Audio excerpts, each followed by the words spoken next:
Richardson, and for those of you that don't know me, I'm a coach. I've been a coach for about 20 years, 25 years, and 20 or 25 years, not sure which one. 95, 2005, 22 years. And I've written several books: Take Time for Your Life, Life Makeovers, Stand Up for Your Life, The Unmistakable Touch of Grace, all of which cover the different areas of our life that really need our support and our good self-care. I also wrote The Art of Extreme Self-Care and was fortunate enough to write a book with Louise Hay called You Can Create an Exceptional Life. So I've sort of covered all the bases when it comes to dealing with our busy outer lives and also our emotional health, our spiritual health, the way we think, how we use our mind, how we overcome old neural networks. And so you can find all of that information at all of the information about the books at CherylRichardson.com. And for those of you, hi Ginny and Linda, who do know me, who join me every week, I'm so glad you're here. Hi Jessica, welcome. And Sabra, Teresa, hi Teresa, I wonder how you're feeling. I know you had some surgery. Oh, you feel great. Awesome. I'm so glad to hear that. You've been on my mind. Every time I see your name, I wonder how you're doing. Hi Pam and Mary and Rainia, Helena, Alexandra and Joanne and Lee. Hi. Welcome. Thank you for posting the book and the website. You all are so helpful all the time. Tara and Lacey, Carmen. Welcome from Color. Yes, Carmen says, hi Cheryl from colorful Colorado. I appreciate you being here too, honey. I'm glad you're here. So here we are. We're going to do some coaching. I'm here to, Sabra, I'm glad I pronounced your name right. Awesome. Thanks for letting me know. So I'm here to do some coaching. I'm here to support you in any way I can. I don't know if you can hear the birds chirping in the background. I hope it's not distracting. If it is, let me know and I'll shut the door, but I just like to keep the door open.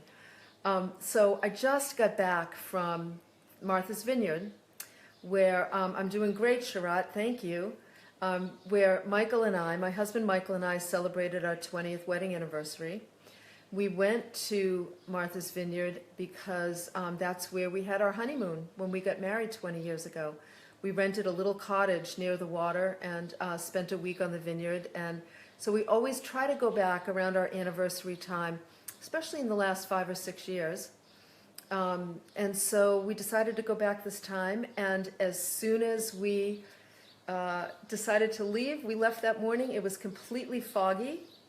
And we got on the ferry and we were fogged in, we were socked in by fog from the moment we arrived to the moment we left. Like literally when we left, the sun was coming out.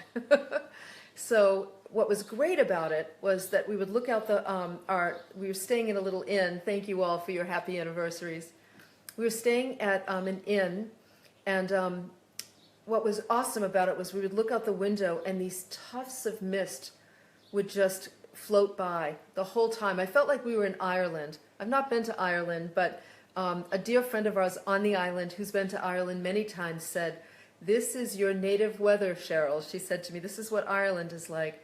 It was kind of romantic and just moody, and so it was beautiful. And it helps that I was there with Michael, who I really love spending time with after knowing each other for 24 years. I'm really grateful for that. It's come with a lot of hard work, a lot of therapy, a lot of commitment to our own individual growth and then our growth together as a couple. We talked a lot about that over the weekend, what we've been through over the last 24 years of being together. And I always like to mention that because it's really easy, especially on social media, to think that everybody's life is just so airy, fairy, happy, lovely, fluffy, everything's fine, ice cream sundaes and kittens and all that sort of stuff. But the reality is it's hard. It takes hard work to keep a relationship together and thriving. And we've worked hard at it. It's not always been easy, but the results are so worth it. So I'm glad to be back here. Just got back. Yeah, it is a heat wave here. I know London, I hear, is very, very warm. It's in the low 80s here, and on the vineyard it was in the high 60s and low 70s, but it was really humid. Ugh. Anyway, So I'm here to support you. The first thing I wanted to mention right off the bat, I've mentioned it for a couple of weeks, Kris Carr's videos. I'm wondering if any of you have been watching them about the food cravings and how to get more energy and the lifestyle changes that we need to make. And today she launched her 21-day program, which she does once a year, which is an awesome program. So I would check it out. I was reading through, I know that Kris has done a lot of updating to it. It's 21 days of really making a commitment to your health, eating a plant-based diet. And I know the stuff that she puts together for her courses is really quite amazing to me. Recipes, shopping lists, ongoing support, private Facebook group. I mean, she does it right. And I like the fact that they're offering support on a daily basis. So when I read through all of the list of everything that she's put together and everything that's been updated over the period of time that she's had the course in motion, I was really impressed and I was curious. I didn't know what she charged for it. When I got to the end and I saw that she was charging $3.99, I actually I was kind of surprised at that. I expected it to be more. So I think it's a small price to pay for the pretty dramatic way that your life can change as a result of doing the 21-day program if you're ready for it. So anyway, I'll post, as I have before, I'll post a link to her course on the Facebook, on Facebook here when I'm done. And as I said before, I don't take any financial. I'm not an affiliate of hers, and I don't sponsor it. Not that I think that's a bad thing to do. I like to just really recommend things that I feel like, honestly, I feel like any money that I would get from that, I'd rather Kris keep, because I think the work that she's doing in the world is really important. She's promoting preventative health care in a way that very few people do. And the number of lives this woman has changed with her work and the way that she's changed people's lives is quite extraordinary. And that's the kind of work that I want to support both financially and with my social media group. It's kind of stuff I want to share with you. And yes, Teresa, that's a great way of saying it. Women empowering women who are doing really good things in the world. That's what I care about. And I think we all need to do that. And we need to do it because it's the right thing to do, not because it's going to make us a lot of money. Not that I have anything against anybody else. I mean, I'm an affiliate for the World Tapping Summit because I love the Tapping Summit and I'm a big believer in it. I just have a special place in my heart for this work. So for people improving their health. Too many people suffer. I watched my dad suffer, and I just, if I can do my part to help that not happen for other people, I think that's great.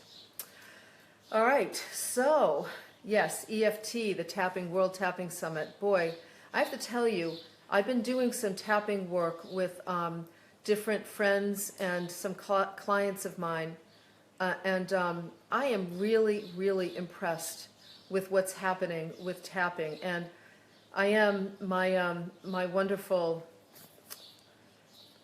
I was going to call her my assistant, but Robin is really sort of like the manager of my life. Keeps bugging me to do like a tapping CD program or something, because she's done tapping work with me. And I'm really, I'm thinking about how I can share that with all of you. I'm actually thinking about doing a live one-day tapping intensive for people who want healing. And so I'm just blown away by the results that people are having with really difficult challenges that are just getting minimized or going away as we do the tapping. So anyway, I'm thinking about that. It's just one of the many things. You know what I'll do? I'll also put the link to Nick Ortner's tappingsolution.com. So you can all, if you're not familiar with it, you can read about it and learn more about it. I think it's a really smart thing to learn about. And I just noticed when I came home from being away, Robin had left. I think I may have told you about this book before, Gorilla Thumps Bear Hugs. It's a kid's book about tapping that Nick Ortner's brother Alex did. Alex is involved with the Tapping Summit and was sitting here on my desk, so I wanted to show it to you. It's a really great way to learn tapping, both as an adult and with your children. And I think it's a smart thing to be teaching children, too. So anyway, hi, Sarah from Great Neck. I love Great Neck. My husband grew up around there. Okay, so... good, Tara. I'm glad to hear that the tapping was helpful for you. So let's do some, let's do some coaching, shall we? So I mentioned Kris. I wanted to mention that. Like I said, I'm going to put a link to that on the Facebook post when we're done, as well as the tapping solution. I know I'm looking at, it's getting awfully bright in here, but hopefully you all can see me okay. All right. Yeah, good, Linda. I'm glad you just got the Tapping Solution DVD. Check it out. It's really amazing stuff. So go ahead and post your questions. I'm going to scroll back here and let me put on my glasses so I can see what I'm doing. Ah, yes. Look at all of you. So let's see what we have for questions. I'm just going to scroll through real quick.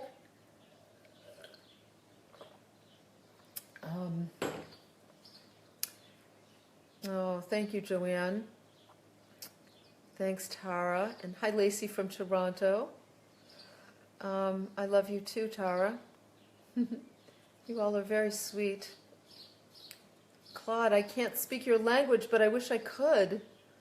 I'm not sure what you're saying. Okay, let's see. I know I'm coming up with the questions. Here we go. Linda asks, Cheryl, what advice would you give to someone who is the polar opposite of you, submissive housewife versus powerhouse, looking to create a new life? Well, I'm not sure I'm the polar opposite of you, Linda. I actually sometimes can be a submissive housewife, a submissive partner, because, and you know what, I'm not even going to get into that because I get where you're going with this. The first thing I would say to you, Linda, is something that I'm assuming that what you mean is that that you feel like you don't get to speak up and have your way in your relationship, and that you feel like you might be conflict phobic and afraid to speak up, or that it might not be safe or productive to speak up. That's what I'm going to assume you're talking about. And Linda, as I've traveled around the world talking to lots of women privately even about their lives, I get this question a lot privately. And what I would say to you is, if you really feel like it doesn't feel emotionally, certainly if it doesn't feel physically safe, but it doesn't feel emotionally safe to speak up in your relationship, then you really want to get some therapy. And what I always say to men or women who are in a situation like that is that it's absolutely okay for you to find yourself a good therapist, and you don't even have to tell your spouse in the beginning. And the reason I say that is because if you feel like you've been incredibly submissive and that it doesn't feel emotionally safe or physically safe to begin speaking up, then you really want to get somebody who's going to give you support, help you to find your voice, and help you to do so in a way that will create safety first. And so if that means finding somebody and not telling, if it's going to be disruptive in any way for your partner to know that you're doing that, don't tell the partner for a while. My job is to always empower men and women and to keep them safe, first and foremost. And so if you can get some good support in place, that's what I would recommend. If you do feel emotionally safe and you really feel that it's just more about you having a hard time using your voice, then sometimes what I recommend is that you actually just talk to your husband about that. Talk to him about the fact that you'd like to practice using your voice more, that it's uncomfortable for you, and that sometimes you agree to things that you really don't want to do, and it's not good for you, and it's not good for your marriage or for your relationship. And that you'd like his support in speaking up more. And you recognize that that might mean that things change, and that things don't always go the way he might want them to go, but that it's really important to your marriage that you begin to speak up. And then also begin practicing speaking up in little ways. So for example, if somebody cuts in front of you when you're at the post office, you know, you can practice saying, "Excuse me, I was here. I don't know if you saw me, maybe you didn't, but I'm here." Or you can speak up, you know, you might see somebody that you don't think is being treated well. Sometimes it's easier to speak up for other people. We can practice speaking up for other people before we speak up for ourselves. If you see that someone isn't being treated well, you might say, "Hey, that's not okay. Please don't do that." These are some of the things that I began to do, or just began by choosing. You know, I don't know if I'd call myself a powerhouse. I certainly do ask for what I want. And there are times where I should be more submissive, Linda, than aggressive in the way that I am. Michael would tell you that. But the way that I learned was even doing things like choosing when Michael would say to me, "Where do you want to go for dinner?" Instead of saying, "I don't know, where do you want to go?" I would choose a place to go for dinner, and I saw that as speaking up. So you can practice little ways like that to help you develop more of that voice. And I hope that I'm heading in the right direction with that. It's always hard to know when I'm not sitting with somebody. Okay, let's see. Lacey says, "I spoke with you over a year ago about not being motivated to exercise with my cute dog." I remember you. "And I wanted to tell you thank you for that day. Now I run and jog with Duke every day. You're such an inspiration and great positive influence." Thank you, Lacey. I do remember you. And good for you, girl. Wow, you're inspiring to me. Michael and I were talking this weekend about whether or not we should get a dog at some point. Ooh. We both are kind of nervous with, you know, the responsibility of it all. Cats are much easier, and I shouldn't say that too loud, because if Poupon knew we were getting a dog, it'd probably flip out. But and I'm not saying I'm getting a dog, but we just kind of talked about it a little bit. I love animals, and I want a ton of them all around me. Okay, let's see what else we got here. Oh yeah, Anne's been watching Kris Carr's videos and finds them so motivating. I agree with you. It's very, very inspiring. I love that. Oh, good. I'm so glad, Lacey, you're getting out into nature. Great. Let's see. Hi, Pamela from Scotland. Yes, I know you went off to bed, but hi when you come back to watch. Okay. So Tara says, "Your tapping example last week was an aha moment for me. I also was laid off in healing, and it was perfect. I did it with you, and it so worked. I already have everything I need to get through this. Thank you. I will continue. Already things are shining for me." Tara, that's great to hear. And the reason I'm reading that for all of you is if you've been laid off or you've got concerns about finding a job, do me a favor and go back to last week's Facebook Live. You can find them on my YouTube page, or you can find them right here on Facebook. And you can go through and do the tapping with me as well. So, okay, here we go. Pamela says, "I'm a music teacher, and I'm doing something I enjoy, but it's the stress of the paperwork is my main problem as a perfectionist. I never get through it all and then feel inadequate, so keep going until it's all done. It then affects my sleep as I can't get to bed at a reasonable time. My fun thing is to play my instrument for shows, and I enjoy playing so much it's like I think you mean medication? Maybe medication or meditation, completely focused, so I can't think about work. My question is, I'm back late, then up early." Oh, you got cut off, honey. Well, let me just say this to you first, Pamela, about the paperwork. You know, it's really not the paperwork, it's the perfectionism. So there's a couple things I'd recommend. Start practicing letting good enough be good enough. So there's two things I would say about that. Either find somebody, a teacher at school, who you feel like is able to really manage their paperwork, and ask them to give you a little coaching on discovering how good enough can be good enough. Or start to look for ways, specifically around the paperwork for school, when you're, and you'll know this, I know you'll know this, Pamela, because I've had this issue as well, and I've worked with plenty of perfectionists. You'll know when you're doing something a little too obsessively, or where you've kind of gone over the line. So, for example, let's just say you're grading papers, and you've gone through and you've graded a paper, and then something tells you to go back and reread it again. Don't do that.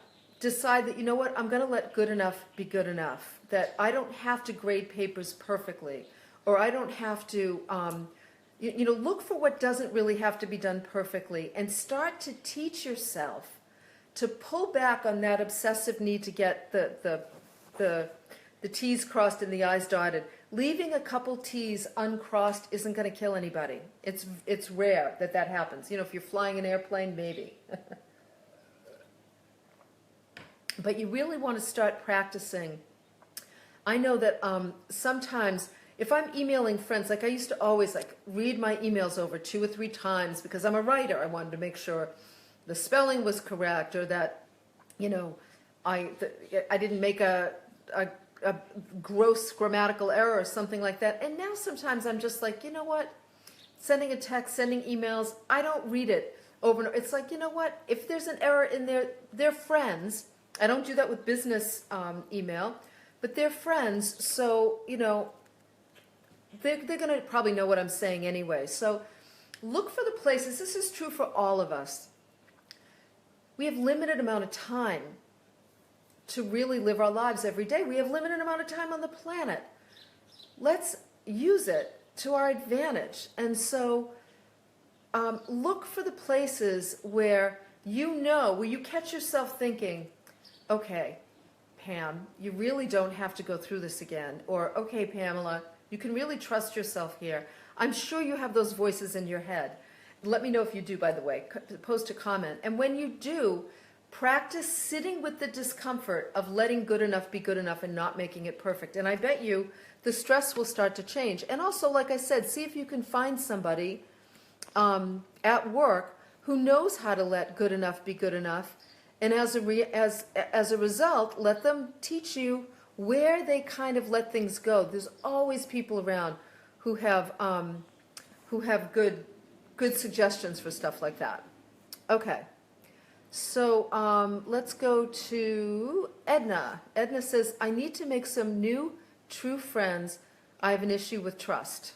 Okay, well, is that because something happened, Edna? I mean, I would suspect that maybe something happened, and that's why you're looking for true friends, and why you have an issue with trust.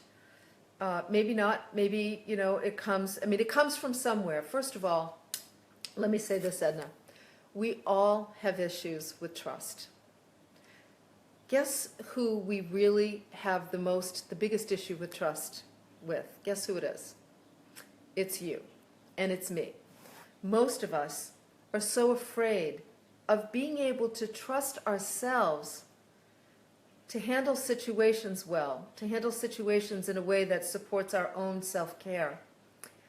And therefore,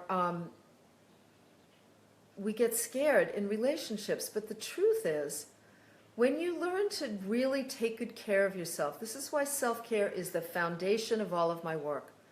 When you learn to take good care of yourself, when you learn to speak up, set boundaries, be honest about the quality of your relationships, decide to stop hanging out with people who just take and never give or never support you. You build trust within yourself, and you become less fearful of how others are going to behave, because you know that if they start showing you who they are, and who they are isn't trustworthy, you're going to do something about it. So a lot of times it's that we don't trust ourselves to take good care of ourselves when something happens, but we make it about other people. So what I would recommend, Edna, is if you have in fact had some issues with betrayal or broken trust in other relationships, what's really important is for you to go back and look at where did you see warning signs and not do anything about it? what kinds of themes or patterns have played out in your relationships that have landed you in a place where you didn't trust people? And how are those themes and patterns related to growing up? Because so much of our interacting in our relationships, hi Poopy, interacting in our relationships has to do with how we were raised, how we interacted in the relationships with family members. That's just the way it is. And whether you believe it or not, I mean, I've worked with thousands of people. I mean thousands, not hundreds, thousands. And I've done a lot of work on myself. And all of us, including our parents, were deeply influenced by the relationships they had with their family of origin.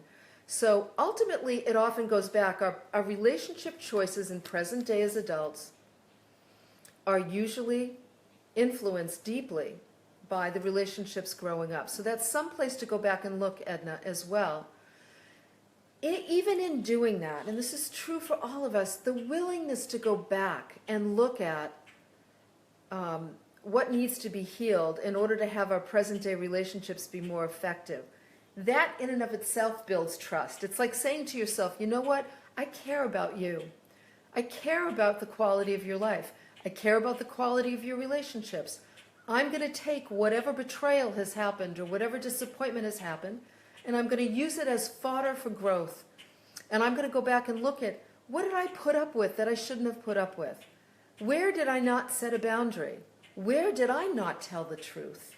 Where was I not trustworthy? Because I'll tell you something, on the opposite side of everybody who has broken trust is somebody who wasn't telling the truth all the time. So you weren't trustworthy either, right? A lot of times that's true for us. So these are all things that you want to look at, Edna. And in doing that, you're going to build a stronger relationship with yourself. You're going to heal some past stuff that probably needs to be healed. And you're going to set yourself up for better friendships in the future, I promise.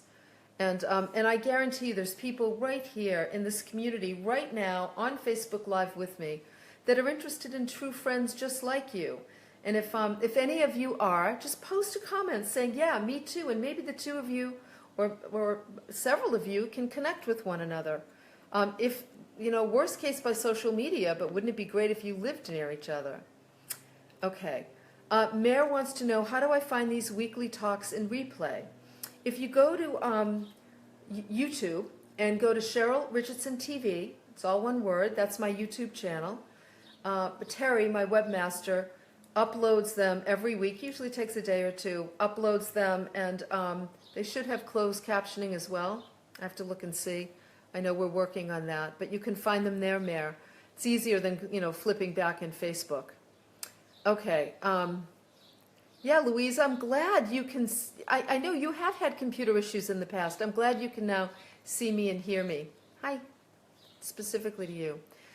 Let's see. Hi, Cheryl. I'm an empath, highly sensitive person. How do I keep from becoming overwhelmed with sadness over the cruelty in the world? So much of it is out of my control. Yes. Well, boy, I'll tell you, Cindy, I certainly understand how you feel because I'm very much an empath, very sensitive.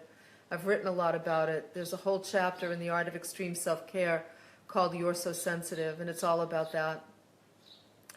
I have to limit how much exposure. For example, if we look at the London fires, which are heartbreaking. I've experienced fire in my family. I know what it's like firsthand to watch a building burn up, not our home, but a building. And I have to really be careful about how much of the news. I can't read the heartbreaking stories. I already know that my heart goes out to those people, and I automatically, every time I think of them, I send light and love, and I pray. And I know, I believe with all my heart that our prayers and our good intentions and our love is a powerful force. It sounds, in this physical existence here on the planet, we do something really stupid, which is we label things like love and prayer and energy as woo-woo or new age or touchy-feely or all of those, really derogatory labels that minimize the most powerful force in the universe, and that is love. It's kindness. It's that bird who's probably also sending love. Can you hear that bird?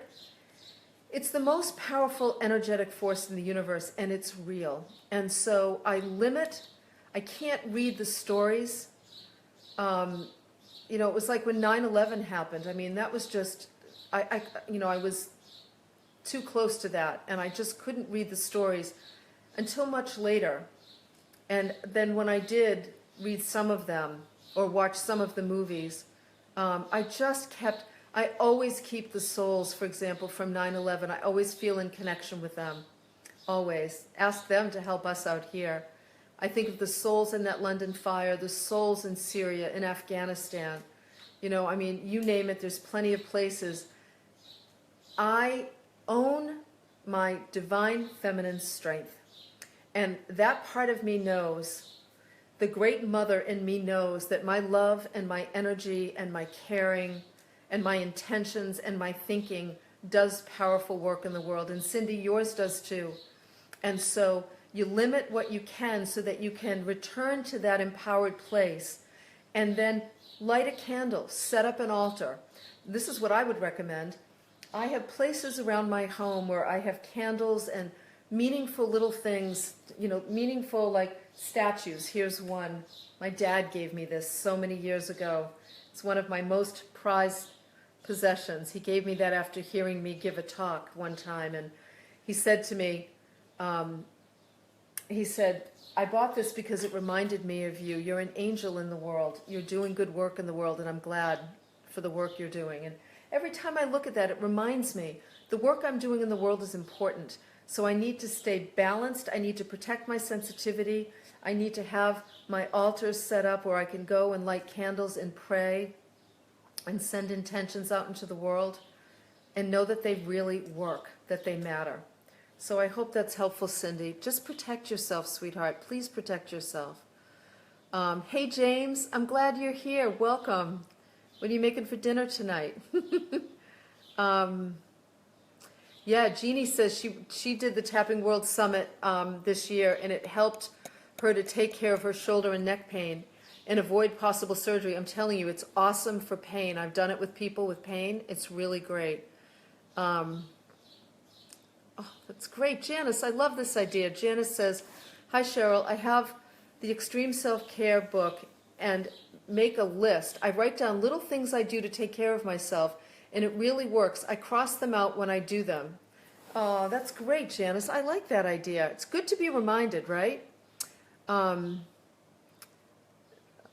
Lacey, Cheryl, is timing everything when it comes to meeting and being in a happy, successful relationship? I've tried working on myself and focusing on myself, but I keep getting down on myself, seeing my married friends and friends having children at my age. I'm 32. I want that happy relationship, but I'm not able to find it. It's always someone complicated or emotionally unavailable I end up falling for. Help! Lacey, first of all, okay, so you're 32. I didn't meet Michael until I was 33, 33-ish, 33 and a half. I got married when I was 38 years old. I just figured that out the other day. I thought I was younger, but I was, you know what, it was so good that I got married later. So you're 32, Lacey, you've come through Saturn return, 28, 7-year cycle, 28, 29. It's usually around, I find, with people I've worked with, it's usually around 30, 31 or so when people start thinking, oh my gosh, well, let me say it this way. When people who don't necessarily fit the traditional mold start judging themselves for not having the kind of lives their friends and family have. The good news is you're just coming out of that period, Lacey. So the chances of you meeting somebody and having a really great relationship because you're older and you know yourself better are really high. If you keep picking people who are complicated and emotionally unavailable, chances are you're complicated and emotionally unavailable too. Now, just take a deep breath when I say that to you. we have to pay attention to who we draw into our lives. And sometimes we draw the opposite, and sometimes we draw people like us. I know that for years, I had relationships with men that I would label emotionally unavailable. Then one day I was in therapy with my therapist, Pat. I love her. She's still around and live and kicking and doing her work. And I said to her, I was complaining about the latest relationship I had been in and how emotionally unavailable he was. And she looked at me and she said, Cheryl, have you ever thought about how emotionally available you are? And I got really defensive and kind of pissed off about it, but I stayed with it.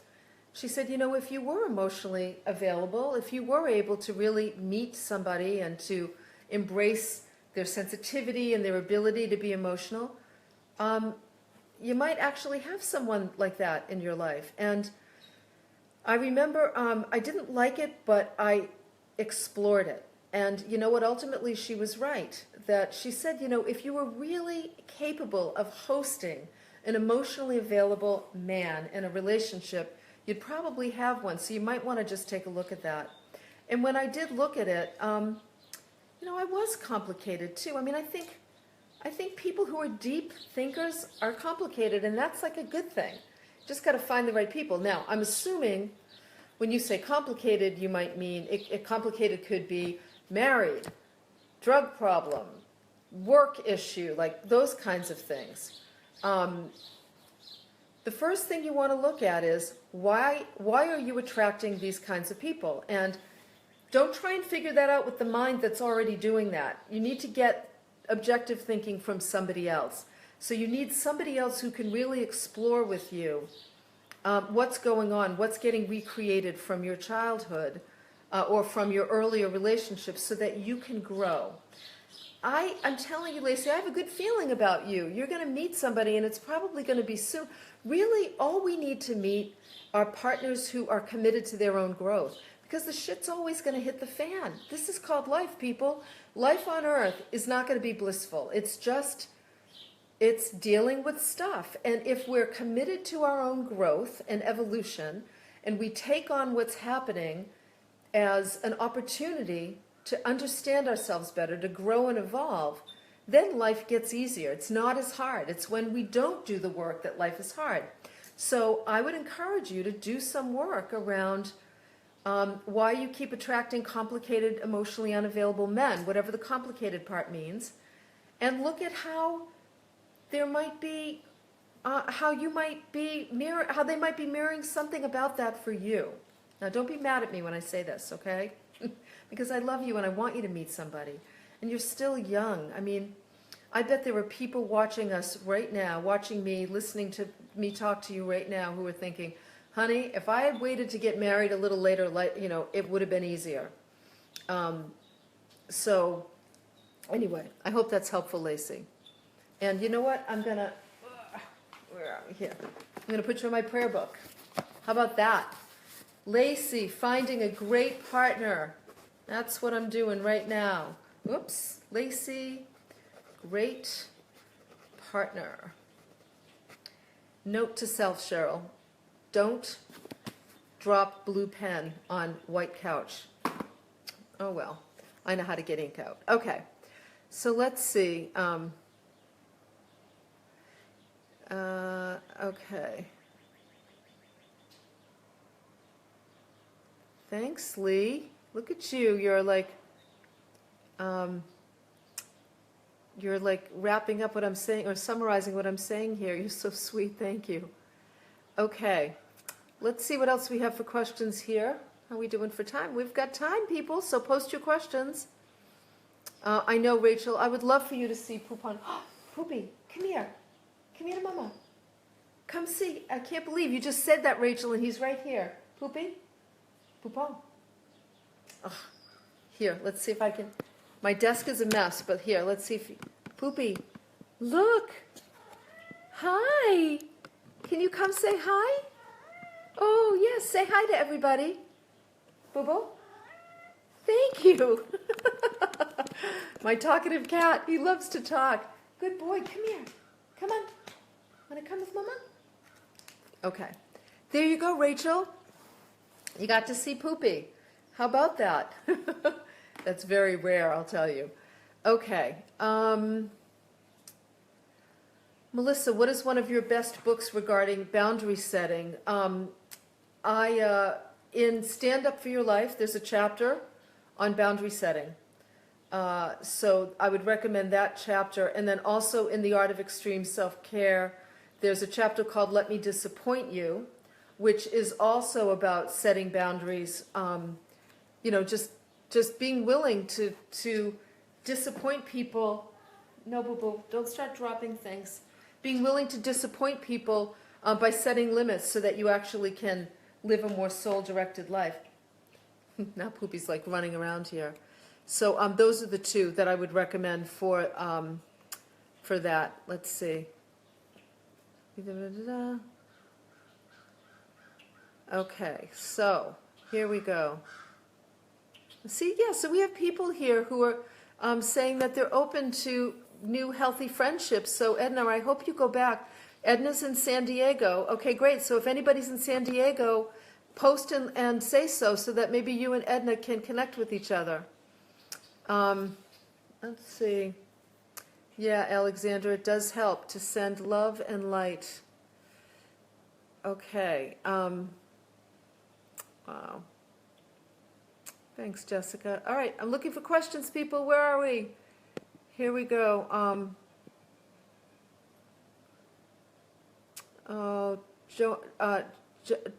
Jonah, I think I'm saying that right. Thanks, Cheryl, for all you do. I lost my 23-year-old son 2 years ago. Listening to you, Louise, Wayne Dyer, James, and Michelle, I'm digging from the ashes, trying to get better myself to feel better. Oh, thank you, Jonah. Tapping is so great for grief as well.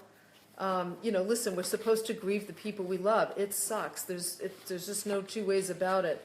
But when the grief feels overwhelming and almost unmanageable, the tapping can be incredibly helpful. I've used it with people who have, lost pets and lost loved ones and feel like they just, it's hard to go on. Jonah, I'm putting you in my prayer book and your son. I was just looking for an open page. You guys just have your own page now in my prayer book. Okay.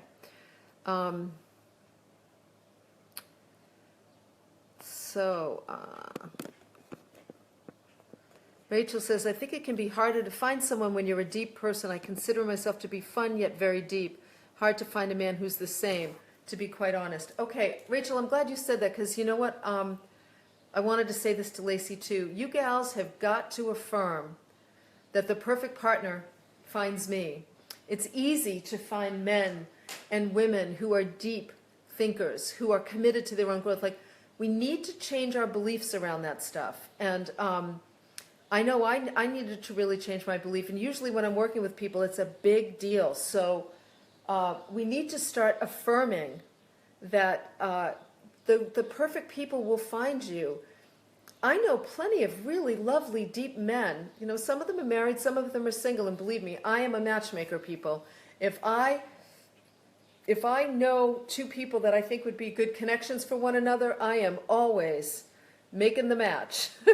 Believe me, I have even toyed with, I remember I had one male friend of mine that I thought was such a great catch, and I actually toyed with putting a picture of him and a description of him up on my Facebook page and like doing a little matchmaking that way. And then my husband Michael was like, sweetheart, that could be a recipe for disaster. Don't do that. So I didn't. But keep me in mind. Who just said that? Kathy. I will keep you in mind, Kathy. Okay. So let's see. Joanne says, feeling, so anyway, just keep affirming that the right guys are going to find you, gals. Trust me, they will. Yes, the perfect partner finds me. Joanne says, feeling rejection from my 2 adult sons since my divorce, which I initiated. How can I accept? Joanne, this is not an uncommon occurrence, something I hear a lot. It's heartbreaking to me how relationships with children are so deeply affected by divorce. The best advice I can give you, Joanne, aside from making sure that you get some good emotional support is to consistently send cards to your adult sons, just letting you know you love them, you think about them, you think about them with a gentle heart, and you hope that someday, you'll come back together again. And in the meantime, you just want them to know that you're here to support them. And you don't do much more than that, Joanne. You don't over-explain. I'm assuming you've already told them why you initiated the divorce. You just simply want cards that let them know, I love you, I'm thinking about you, I'm always here to support you. Like literally that simple. I love you, I'm holding you in my heart, I'm always here to support you. And you just keep, like I would do it every other week, maybe once a month even. I don't know how old they are, where they are, but just do it regularly. We have a storm moving in. I might need to jump up and close the doors. Stay connected to them. They just may have their own timing, their own process that they need to go through, Joanne, their own healing, their own way of integrating this experience. And I promise you, I've seen this a ton of times where adult children or even younger children come around. I've seen it a lot with young kids who are bad-mouthed about, one parent bad-mouths the other. And then when the kids get to be in their 20s and they kind of see what really went on, they come around. I've seen that a lot because I've had parents just stay connected to the kids without an agenda. I love you. I'm here to support you. And, each time you send a card, Joanne, it will also just make you feel like you do have some role in their lives. Keep doing it consistently. I promise you, I've used that strategy with parents and it has worked. So I believe in it. Okay. Judy, I'm an empath. How do I stop being so sensitive and not feel so much? Judy, we need sensitive, empathic people in the world. We wouldn't be in this crappy situation that we're in if we had more connected, sensitive, empathic people. The real question is, how do I protect my sensitivity? How do I take care of myself so that I'm able to host my empathic heart, host my sensitive heart without it hurting so much? That's why I talk about limiting news. Sometimes it's setting boundaries with people, not spending time with certain people, not spending too much time with certain people. I know I cannot watch any kind of abusive videos around animals. I just can't. It renders me like I just want to leave the planet. I'm so hurt by the lack of consciousness in people.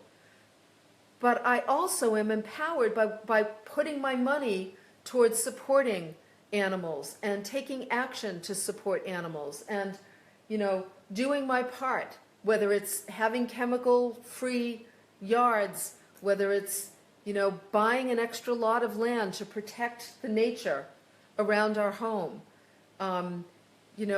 whether it's just, taking some kind of action to support needy families in the community, or so that you feel like your sensitivity is supported and that you're doing something with it. Protecting your sensitivity. I want to stay sensitive. I want you to stay sensitive. I want you to stay empathic. I just don't want you to suffer as much. You're going to suffer some. I haven't figured out how to not suffer, Judy. I just haven't. But I don't suffer for long periods of time anymore. I really pay attention to what causes me to suffer and how can I, like for example, it used to be so hard for me when I would see animals that were hit on the road. It would just break my heart. And a dear friend of mine said to me, Cheryl, every time you see an animal, just say a prayer. May you go on to a better life. I do that. I've done that for years now. I know that living here means I'm going to see animals on the side of the road. I stop my car and move turtles across the road. I take care of animals all the time, but it's going to happen. But saying that little prayer somehow makes me feel better, Judy. And so what actions can you take to feel like you have an empowered position in the world? And then where do you need to also protect yourself from being exposed to things that are just too hard. Okay. Looking at other questions here before we wrap up. Okay. Yeah, you're welcome, Linda. You're very welcome. All right, let's see. How can I... Dee Dee says, how can I find new friends when I lack motivation to take action? Well, forget about the friends. Let's look at what the lack of motivation is about, Dee Dee. Is it that you don't know what to do?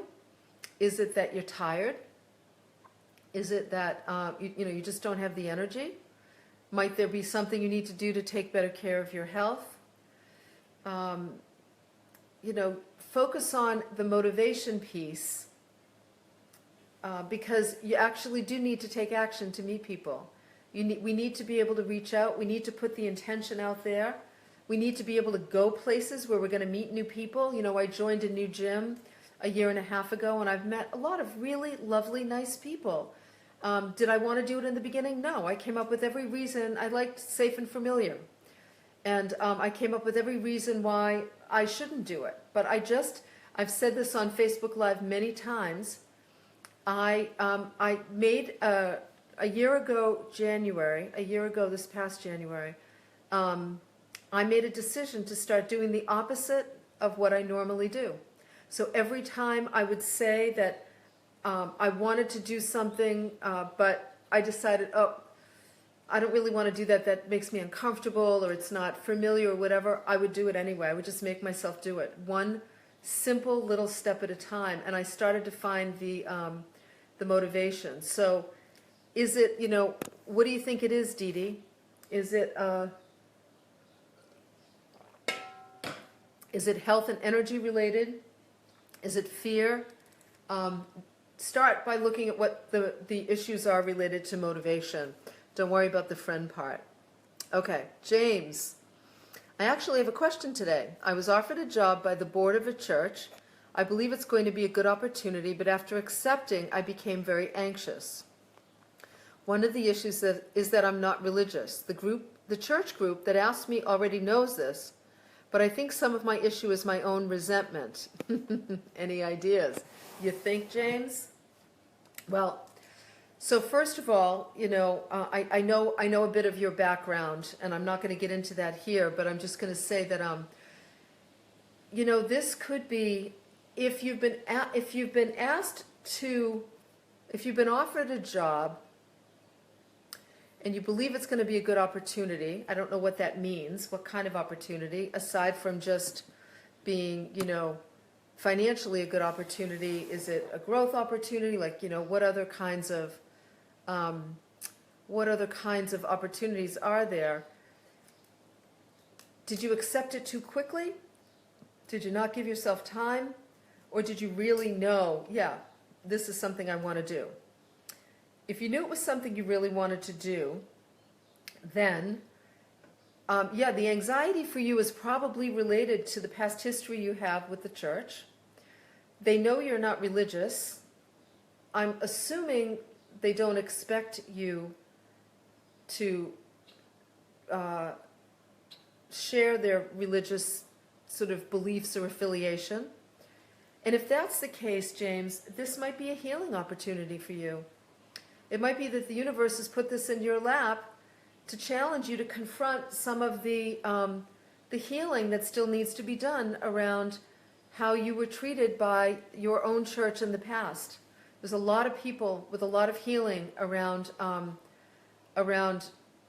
churches that, there's a lot of healing that needs to be done. Let me look and see. Associate minister, consistent with my background. Also, I actually had a feeling they were going to ask and already thought it through. Okay, great. Glad to hear that. So it tells me then you have thought it through, and now you're being given an opportunity to heal some of your past and to bring a different voice to the church. They clearly know you. They want you. I think that I think it's sad that a lot of people were incredibly wounded by the religions of their youth and taken away from the things that were important in those communities. Sort of, it's tempting for us to shut out what was important. I just looked up, James, there's a rainbow right in front of me, forming in the sky. So I'm going to take this as like a little divine inspiration, shall I? I think that there are important things for us to find, important ways to take care of our spiritual health. And we find elements of that as we grow up. And then when religious institutions hurt us in some way, sometimes we tend to just shut the door completely, understandably so. And in your case, knowing the situation, James, I understand. This may be an opportunity for you to reclaim some of the ways in which your spiritual self was nurtured and can continue to be nurtured. And I just don't think it's a coincidence. And you know, here's the thing to always remember. If it doesn't work, you can quit. Plain and simple. Just because you take a job doesn't mean you have to stay there. You can always quit. But you just don't want to quit too soon. And approach this. God, it's a beautiful rainbow. Let's see if I can show all of you. Hold on. Can you see it? Give me a thumbs up or a heart if you can see it. I hope it's coming through because it looks like, look at that rainbow, James, right when I'm talking to you. Yeah, look at that, huh? See that? Yeah, I'm glad you all can see it. How awesome is that? See? This is like a divine meeting for all of us. It's such a message, right? There you go. Yes! Woohoo! I mean, what's the likelihood of a rainbow showing up literally across from my my phone? Like, how crazy is that? It is crazy. It's not a double rainbow, but it's a, well, you know what, I gotta tell you, it's a wide rainbow. It's got like orange all the way through, like it's got stripes of color, more stripes of color than I think I've ever seen on a rainbow before. Anyway, James, does that make sense? I wonder that you could see this as a healing opportunity, as a way to maybe do some healing work around some of the wounding that you experienced, you know, that you experienced when you were younger.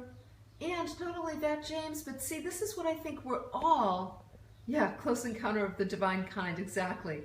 This is what we're all being called to do, to take whatever it is that we're grappling with in our lives, to take it on and to use it to help us grow and evolve, to become more conscious people. You know, it doesn't take a lot of conscious people to change the whole planet. So I think that we're all being called to take on whatever individual challenges we have in our life, whether it's feeling too sensitive, being too empathic, having trouble in a relationship, not speaking up, wanting to meet a partner and feeling like you're not meeting the right partners, anxiety about a new job or trying to find a job. All of these sorts of things are invitations. It's the soul's way of saying, hey, I want to give you a chance to step up, to rise up and be a better, more evolved and conscious version of yourself. And in doing so, we then have such a profound influence on the planet. We take the healing work we've had to do and we help others heal. We do the healing work we need to do to meet a new partner. And then we meet a partner and we help change their lives. I mean, my husband, Michael, dramatically changed my life. The first half of our marriage, everything that happened to me in my life wouldn't have happened if he hadn't been this strong knight by my side. You know, that was a very powerful healing commitment he made, and I make the same with him. We do this for each other, and the more conscious and evolved we are, the more love we bring to the world, and we go right back to where we began, which is your ability to love, your presence. Your very presence is going to make a difference, James, at that church.